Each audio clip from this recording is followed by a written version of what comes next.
بسم اللہ الرحمن الرحیم۔ اعوذ باللہ من الشیطان الرجیم، بسم اللہ الرحمن الرحیم۔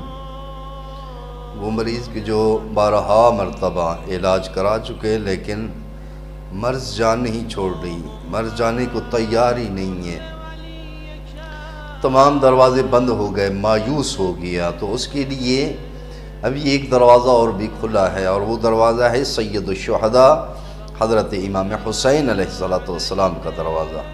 کربلا اس کی شفا ہے، کربلا میں خاکی شفا اس بندے کی شفا ہے۔ حضرت امام جعفرصادق علیہ السلام ارشاد فرماتے ہیں کہ خاکی شفا کو بغیر علاج کے، بغیر شفا کے کھانا جائز نہیں ہے، لیکن اگر آپ شفا کی غرض سے خاکی شفا وہاں سے اٹھاتے ہیں، اس کے پھر آداب ہیں۔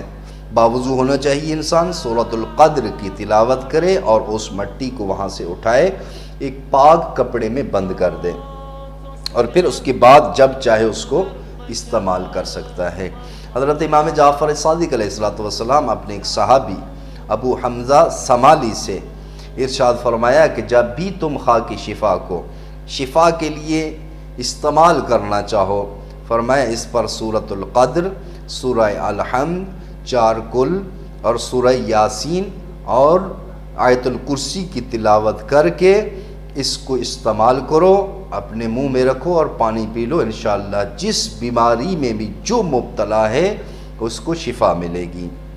اور پھر اس کو کتنا استعمال کرنا ہے، کس حد تک اس کو کھانا ہے، کتنی مقدار میں اس کو کھانا ہے، تو اس کے بارے میں اختلاف ہے۔ بعض روایات میں ہے کہ چنے کے دانے کے برابر، اور بعض کہتے ہیں نہیں، مسور کے دانے کے برابر۔